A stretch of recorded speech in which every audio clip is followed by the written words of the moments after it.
Muy bien, buenas noches tengan todos ustedes. Vamos a hablar ahora de lo que es el ADN.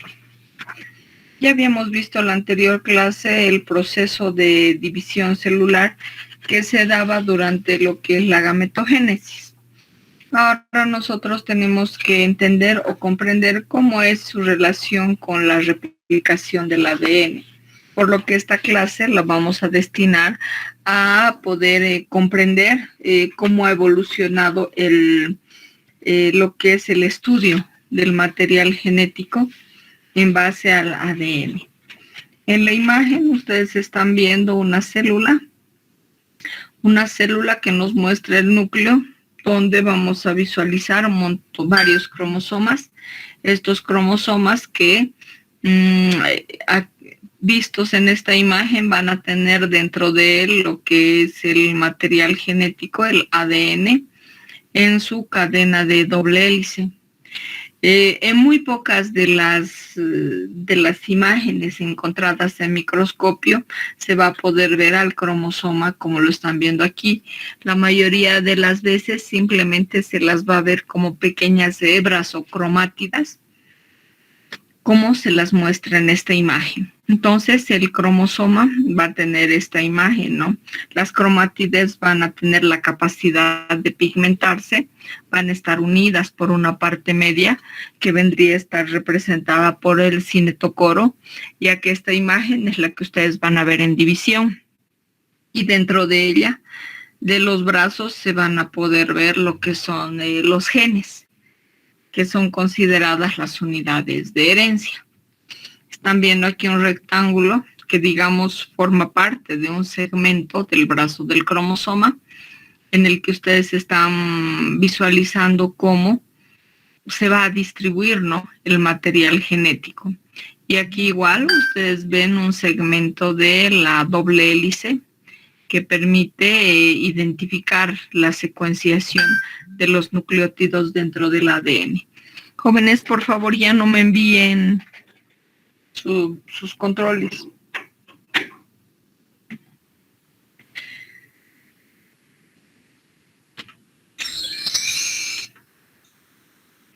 Bueno, entonces hablamos de lo que son los componentes del ADN, donde estaríamos hablando de lo que son los ácidos nucleicos. Los ácidos nucleicos, que son consideradas estructuras o composición de todo lo que va a ser el material hereditario. Los ácidos nucleicos vienen a ser compuestos de un largo polímero de moléculas individuales, que son denominadas los nucleótidos. Entonces, cada nucleótido se compone de tres componentes: una base nitrogenada, una molécula de azúcar y una molécula de fosfato. Entonces, tenemos que hay dos tipos diferentes de ácidos nucleicos, ¿no? Estos participan en el metabolismo y participan en la transmisión de lo que son los caracteres hereditarios, además de participar en la síntesis de proteínas que permiten el control del metabolismo celular. Tenemos dos tipos de ácidos nucleicos.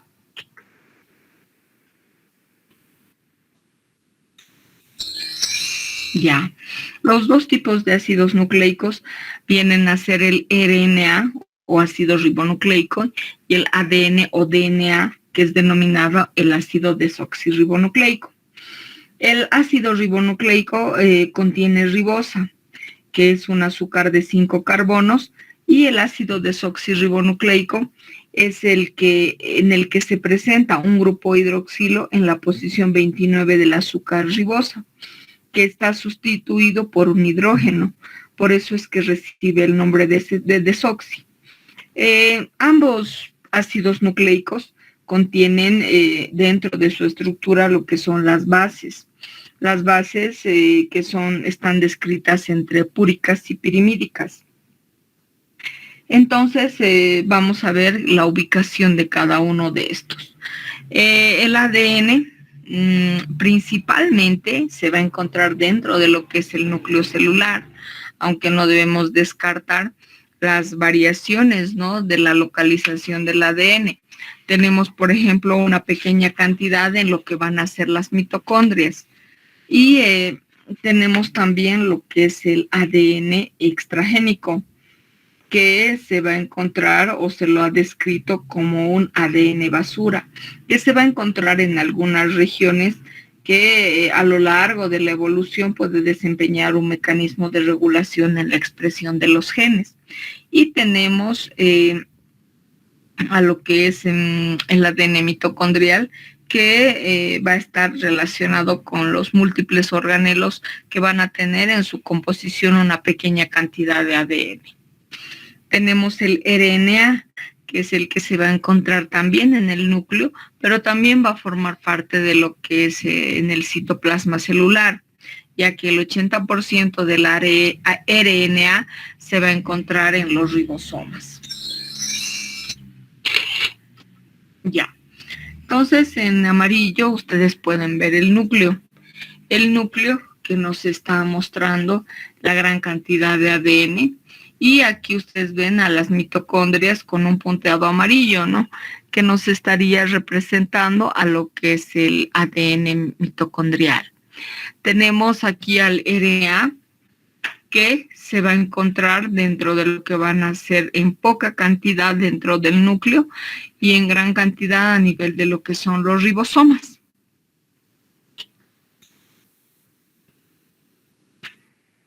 Tenemos entonces la cromatina en el momento de la división celular.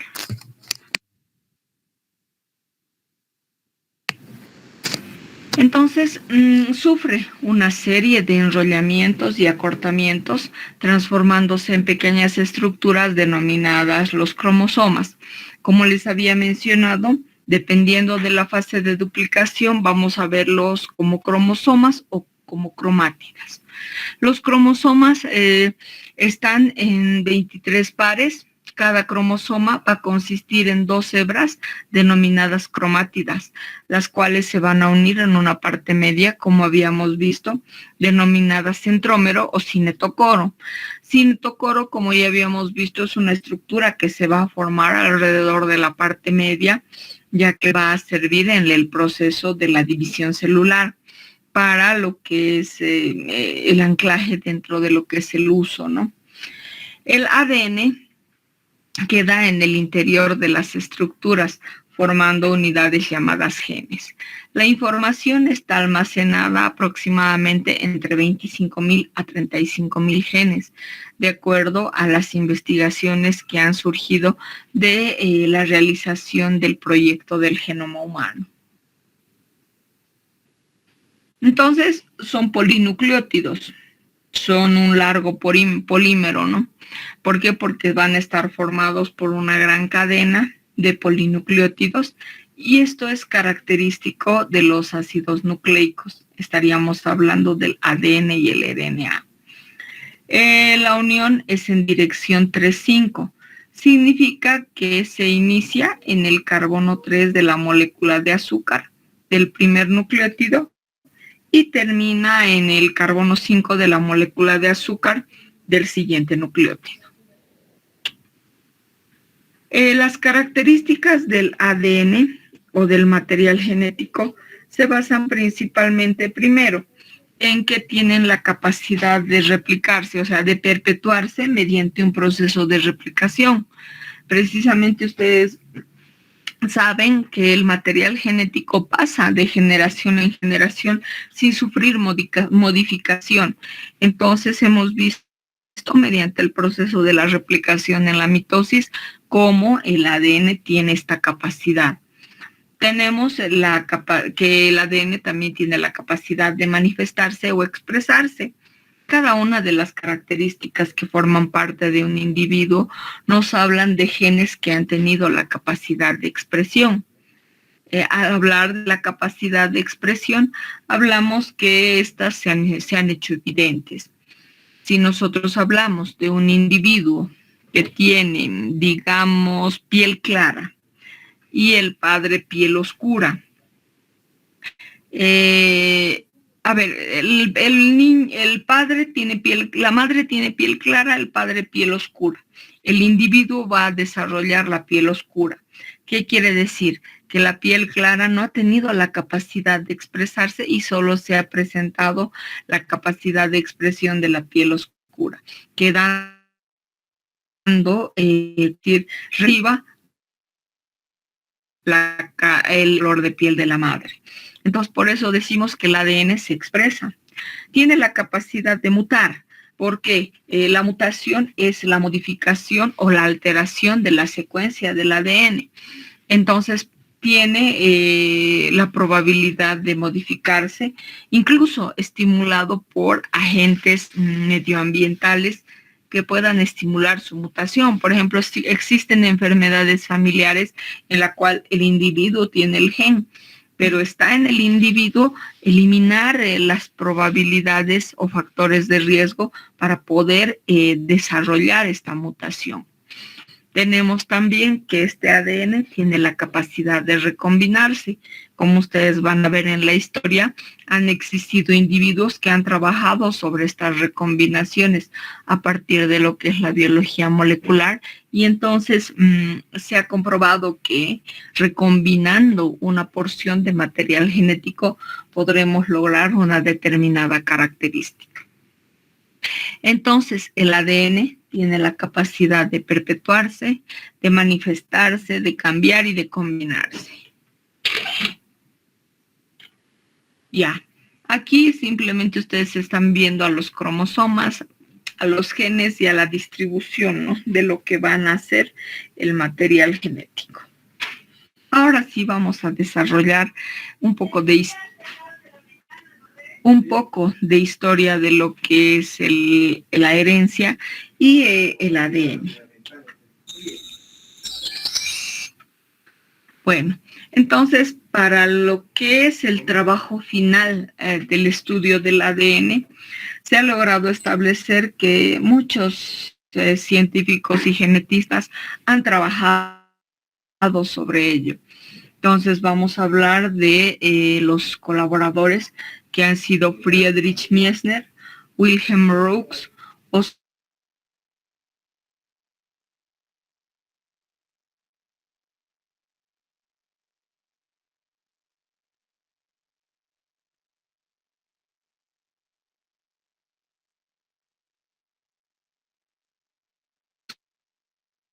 Herrera, son los componentes dentro de lo que es el núcleo.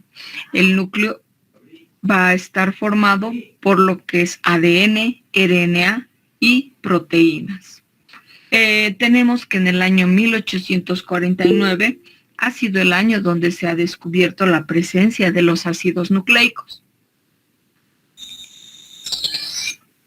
Tenemos que en 1869 se inician los trabajos que permiten encontrar al responsable de la herencia. Jóvenes, un segundito, por favor. Doctora, no se preocupe. Sí, doctora.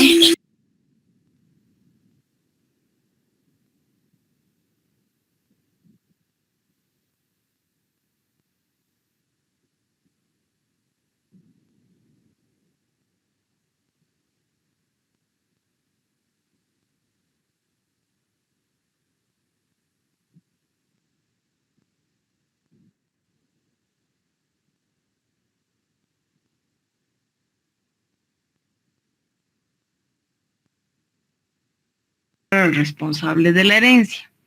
Entonces, se han considerado varias estructuras. De inicio, como ustedes han visto, la cantidad de proteínas era mayor, ¿verdad? Entonces, creían que las proteínas eran las encargadas de la herencia. Pero conforme se han ido estudiando y se han dado los estudios a nivel de la célula, entonces recién se han considerado que los cromosomas estaban relacionados con la herencia. Estaban formados por proteínas, ADN y RNA. Y decían, ¿no?, que uno de estos tres tendría que ser el responsable de la herencia.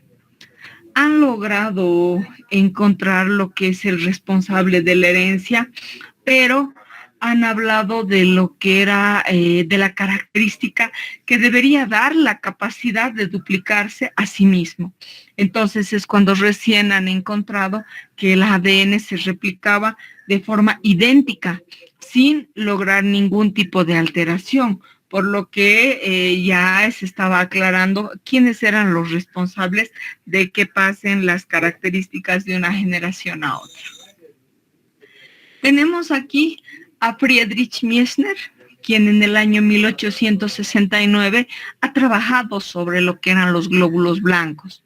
Entonces ha analizado lo que eran los núcleos y han encontrado que había una sustancia que tenía la capacidad de pigmentarse con mucho mayor facilidad que el resto de la célula.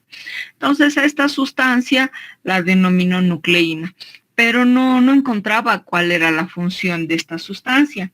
Entonces, mucho tiempo después, se ha establecido en el año 1880, aproximadamente 11 años después, que este material que se había pigmentado tenía la capacidad de relacionarse con la herencia. Y ha recibido el nombre de ácido nucleico.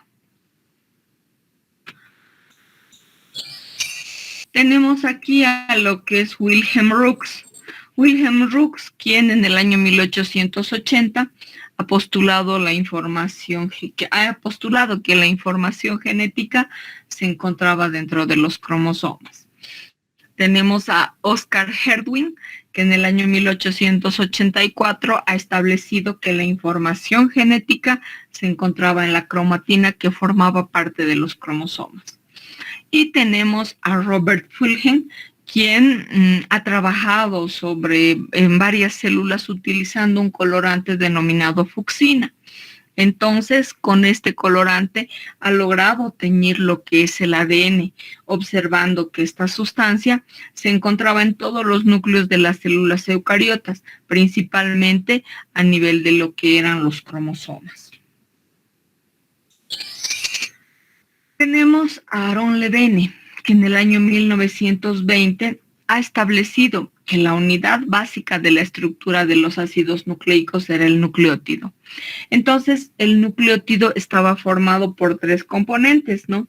El nucleótido se componía de una base nitrogenada, una molécula de azúcar y una molécula de fosfato. Entonces, la base nitrogenada estaba clasificada dentro de los grupos de las purinas y las pirimidinas. Entonces, en la imagen ustedes están viendo la disposición de la molécula con una, digámoslo así, de una forma química, mostrándonos a la adenina y a la guanina, que formaban parte de lo que eran las bases púricas o purinas. Tenemos aquí la constitución de la molécula química de lo que eran las bases pirimídicas o pirimidinas, entre las que formaban citosina, timina y uracilo. Tenemos después lo que era la molécula de azúcar, que es la ribosa o desoxirribosa, donde ustedes pueden ver también su composición de molécula química. Y el grupo fosfato, que simplemente era derivado del ácido fosfórico. Entonces, los nucleótidos son los que reciben el nombre de la base a la cual pertenecen. Entonces, para ello se dice que tenemos 5 nucleótidos que van a estar en ambos ácidos nucleicos. Tenemos a la adenina, guanina, citosina, timina y uracilo. Demostrándonos que en el ADN tenemos a la adenina, guanina, citosina y timina, y en el RNA lo que es el uracilo. Tenemos entonces aquí la estructura de los ácidos nucleicos, tanto del ADN como del RNA, por lo que son considerados nucleótidos o polinucleótidos, por la presencia de lo que van a ser sus bases. habíamos mencionado que Leven había iniciado, ¿no?, lo que era la determinación de su característica química, de lo que eran las bases nitrogenadas, de la molécula de azúcar y el fosfato. Entonces, lo único que nos faltaba mencionar es que este señor Aron Levene era un investigador ruso. Ya. Si tomamos a la molécula de azúcar como el punto de referencia, se da a explicar que el grupo fosfato se une al carbono 5 de la molécula de azúcar. Y tenemos que la base nitrogenada se une al carbono 1 de la molécula de azúcar. Bueno, tenemos a Frederick Griffith. Frederick Griffith en 1928 ha postulado lo que era la presencia o la existencia del principio transformador de las bacterias. Ha trabajado sobre lo que eran las cepas del estreptococo. Entonces, ha podido determinar que se establecía una especie de naturaleza química de dicho principio transformador, pero no tenía una base científica, por lo que no se le ha tomado en cuenta. Pero llega el año de 1944, donde en base al trabajo de Griffith, Oswald Avery, Colin MacLeod y Maclean McCarthy logran aislar este principio transformador que había postulado Griffith.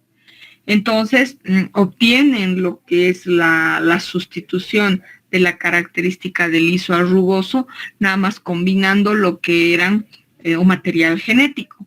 Entonces logran encontrar la base de lo que es el principio transformador que utilizaba Griffith.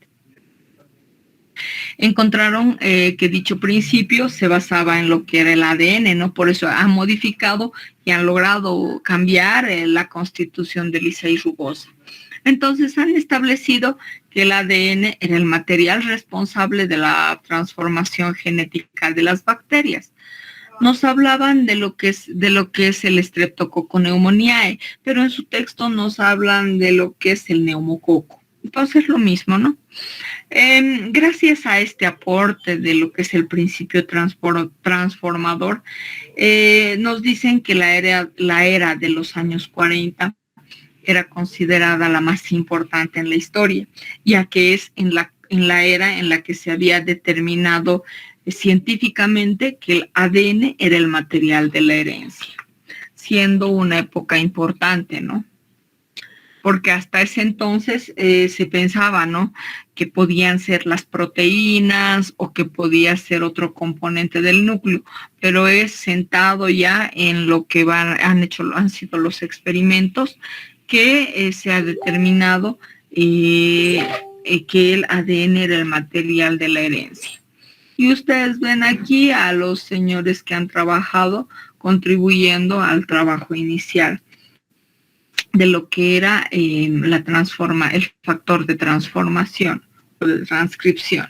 Aquí tenemos a Oswald Avery, aquí tenemos a Colin MacLeod y aquí a Maclean McCarthy, que gracias a la modificación o intercambio del ADN entre cepas de lo que es el estreptococo han logrado lo que era que las células lisas se podían transformar a rugosas.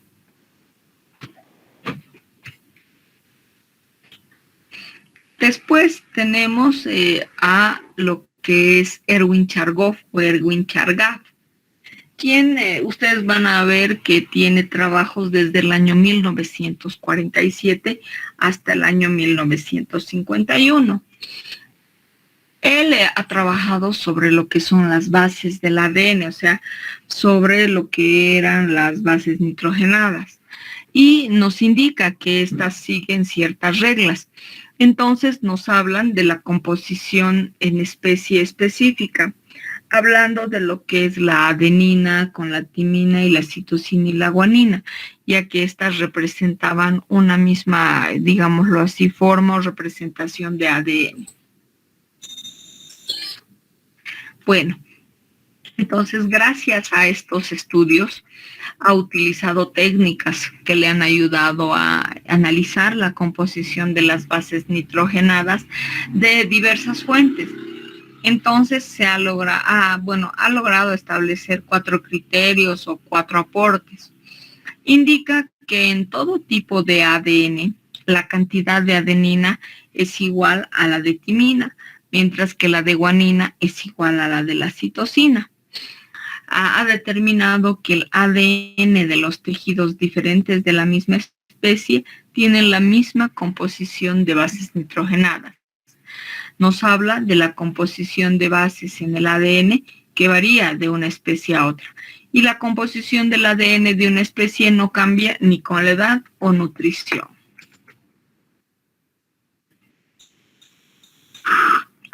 Tenemos también al aporte de Hersey y Chase.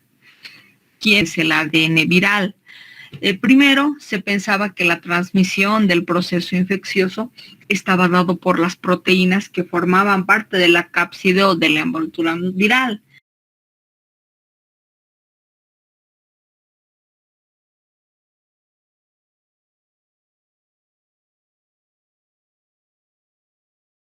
Una fuente de rayos X han obtenido lo que era un film fotográfico que nos daba esta imagen, que mostraba lo que era la forma helicoidal del ADN. Pero no sé cuál es la razón por la que solamente Maurice Wilkins, más Watson y Crick han sido los que han obtenido el premio Nobel en el año 1962. Donde el premio era hacia los descubridores de la estructura del ADN.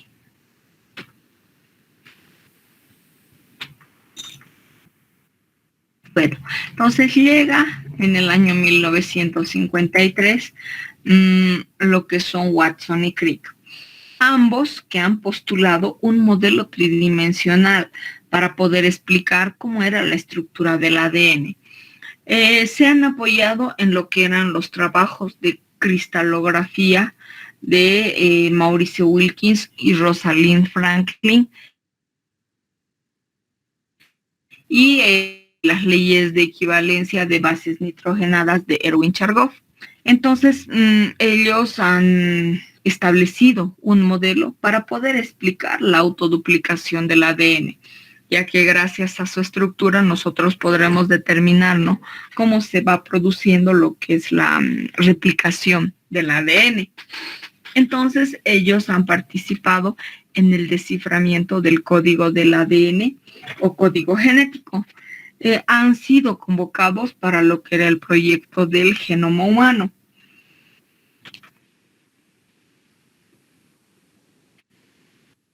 Ya. Esta es una foto que nos muestra, ¿no?, el modelo tridimensional que ellos habían fabricado para poder demostrar a los científicos, a la sociedad científica, lo que era la estructura del ADN.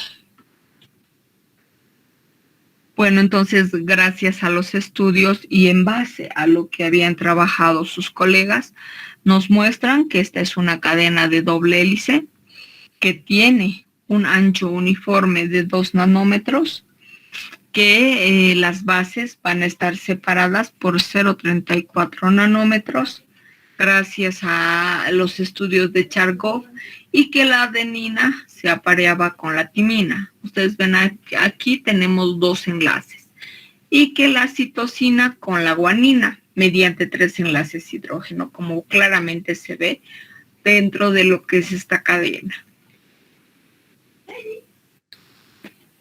Posteriormente a este estudio, se dice que la década de los 60 era muy importante porque es cuando se ha dado la relación entre la secuencia de las bases en el ADN y la secuencia de los aminoácidos en la proteína. Entonces eso se realiza gracias a algunos experimentos en bioquímica. Tenemos que se hace posible la predicción del cambio de las bases en el ADN y que producía un cambio de aminoácidos en la proteína. La confirmación perdón, me equivocaba aquí, la confirmación es hasta que se tienen disponibles los métodos de secuenciación del ADN, ¿no? Tras el advenimiento de las técnicas de la recombinación del ADN. Estaríamos hablando cuando ya ha evolucionado lo que es la biología molecular.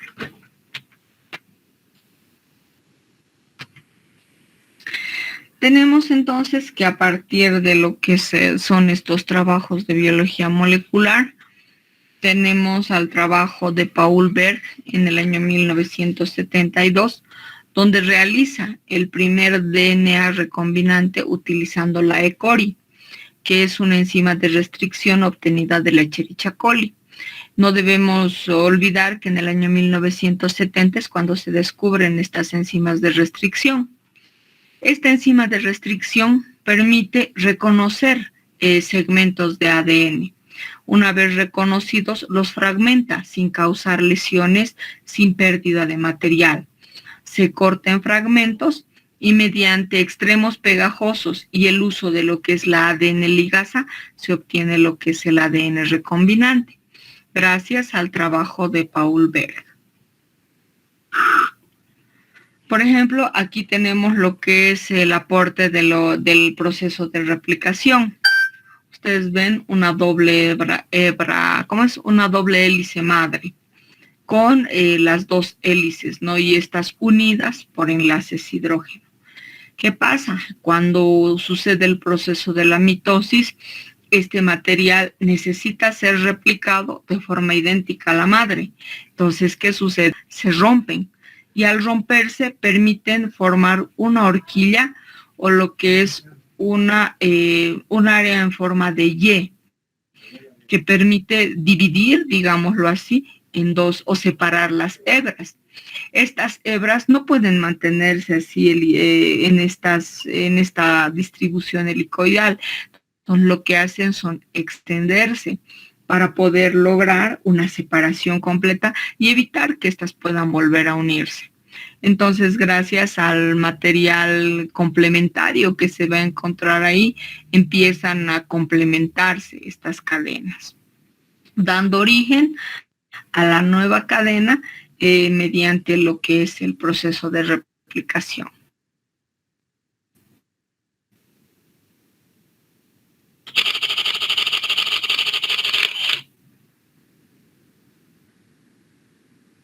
En el ADN tenemos a la molécula de desoxirribosa, a los nucleótidos que van a estar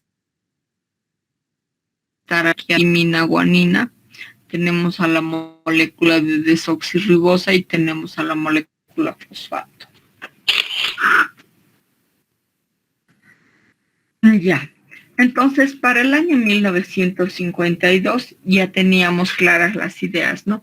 Antes de que aparezca lo que es el modelo de Watson y Crick, teníamos que el ADN transportaba la información genética, sabíamos que la información estaba almacenada a lo largo de las cadenas de polinucleótidos, sabíamos que la secuencia de nucleótidos determinaba la información genética y entonces el nucleótido de adenina apareaba con timina y el de guanina con la citosina. Ya. Entonces, ustedes ven aquí a lo que es James Watson y Francis Crick. Para poder comprobar todo lo que ya se había mencionado en relación al ADN, ellos necesitaban realizar su estructura tridimensional. En ese entonces no se contaba, ¿no?, con tecnología.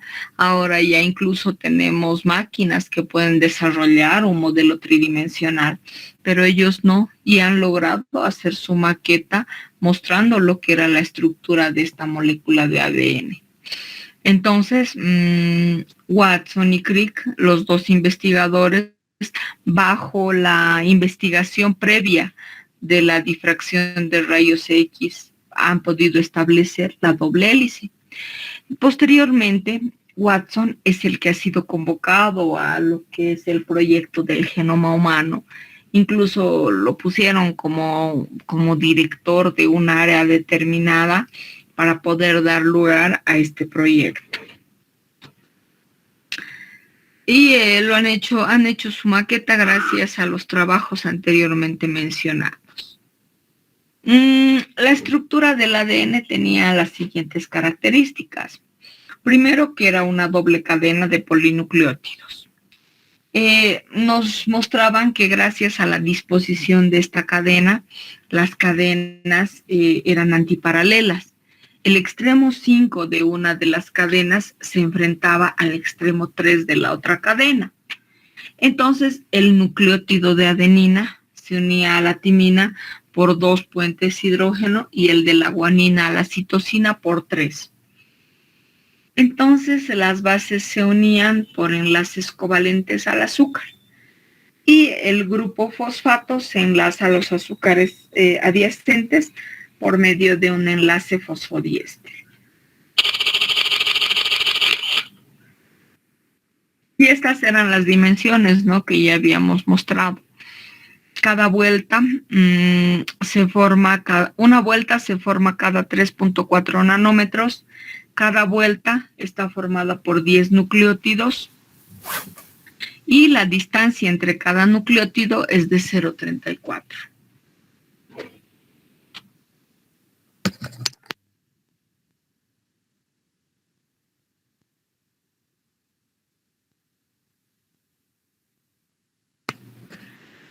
En esta descripción, aquí ya tenemos, ¿no?, mediante la evolución de la tecnología, podemos ver lo que ellos han pretendido mostrar.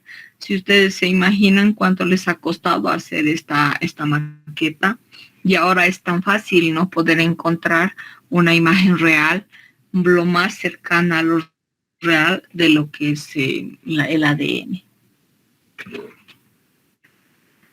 Entonces aquí tenemos un segmento. Este segmento nos permite demostrar que tenemos a la timina con la adenina unidos por 2 enlaces hidrógeno. Tenemos a la citosina con la guanina unida por 3 enlaces hidrógeno. Tenemos a los azúcares y tenemos a los grupos fosfato. Aquí nos muestran, ¿no?, los extremos con el 5 y el 3 y el 5. Estarían en esa posición por la posición de doble hélice, ¿no?, ya que habíamos dicho que eran antiparalelas. Tenemos entonces que las bases estaban hacia adentro, los fosfatos y azúcares hacia afuera, unidos por enlaces hidrógeno, formando lo que eran las hebras antiparalelas, y por eso nos hablan de una replicación semiconservativa, conservando lo que son las hebras de la cadena madre.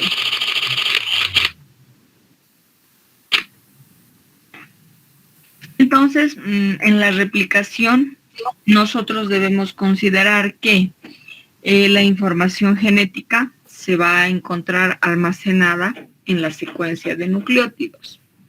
Esta información debe permanecer inalterada todas las veces que la célula se reproduzca o se divida. Y la información debe pasar tal cual a la descendencia. De acuerdo a Watson y Crick, el DNA forma réplicas de sí mismo. Para explicar la forma en la que el ADN se duplica, se propone el siguiente mecanismo. Primero, tenemos una hebra madre, ¿no? Esta hebra madre, por acción enzimática, logra lo que es la ruptura de los puentes hidrógeno.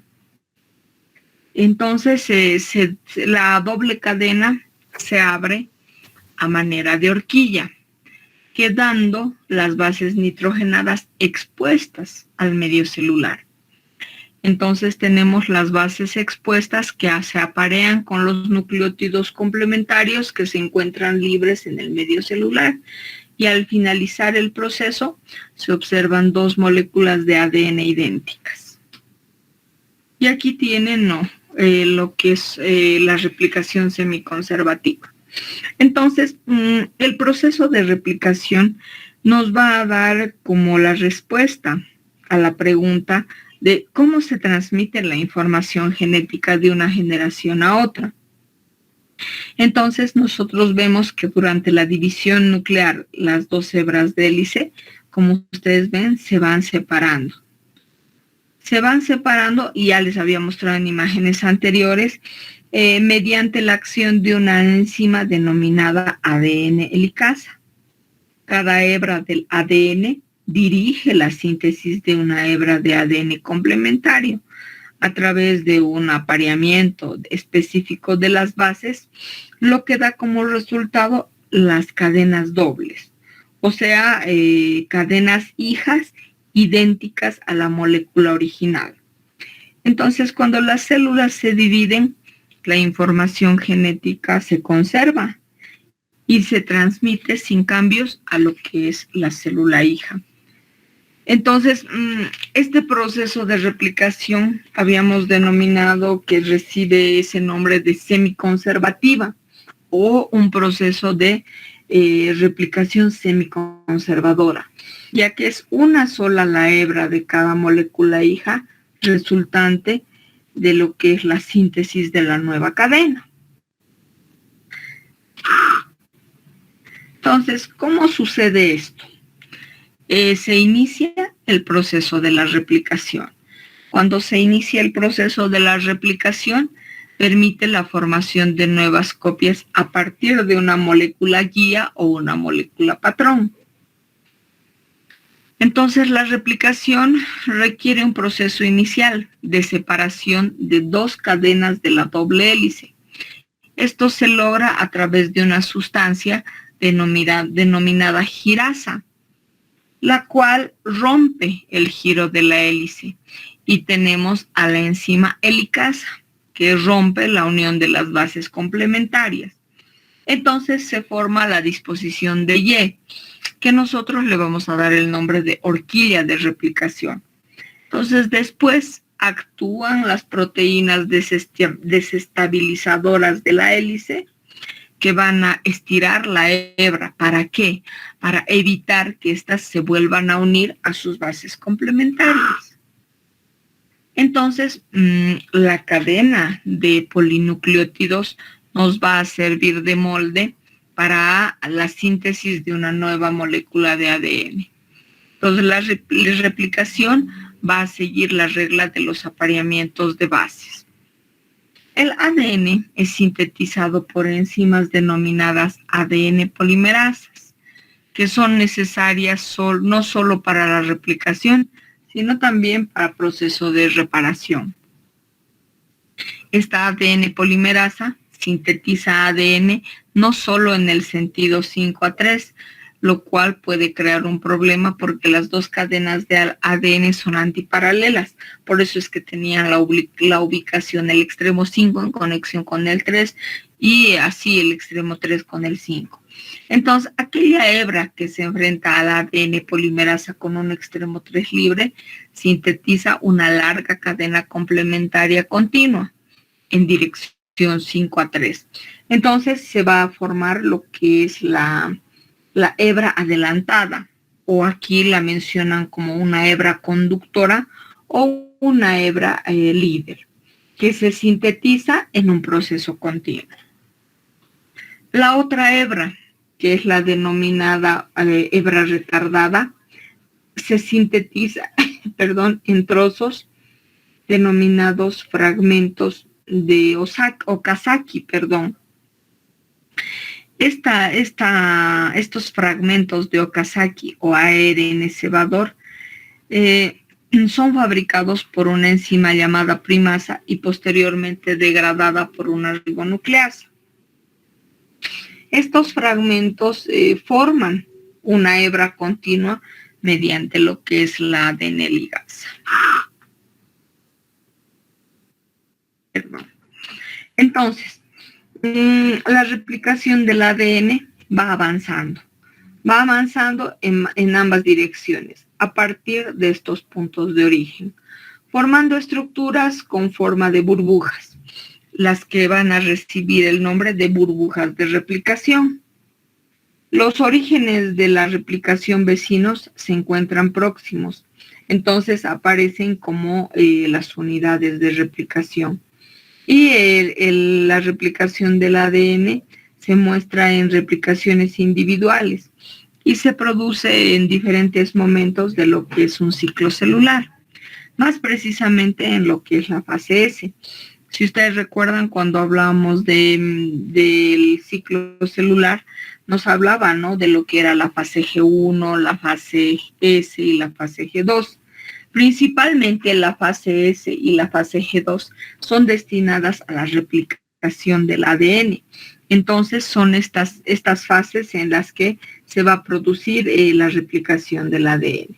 Entonces, las unidades de replicación adyacentes se fusionan hasta que todo el ADN se copia, dando lugar a lo que es la molécula hija completa e idéntica a la madre. El ARN cebador, que nosotros le habíamos dado el nombre de los segmentos o los fragmentos de Okazaki, van a estar retirados por la endonucleasa y se forma lo que es la adición de los nucleótidos y termina formando lo que son las hijas idénticas, ¿no? No se olviden que para esto necesitan una ADN ligasa para que pueda unir estos segmentos. Y así tenemos la explicación de lo que es la replicación del ADN en lo que van a ser los procesos de mitosis. Y precisamente es esta forma de replicación la que nos va a dar la explicación de cómo el material genético pasa de los progenitores a los hijos, sin ninguna modificación y sin ningún cambio. Y aquí tienen la replicación que ya les había mencionado. Tenemos la hebra madre, tenemos el método o la reproducción semiconservativa o semiconservadora, donde se dividen o se separan por la ruptura de enlaces. Tenemos una hebra que queda lateral, a partir de la cual se van a ir formando las demás réplicas del ADN. Lo mismo pasa en una siguiente división, por lo que estas hijas tienen un material genético idéntico al de la madre. Y eso es lo que teníamos que complementar con lo que es el ADN.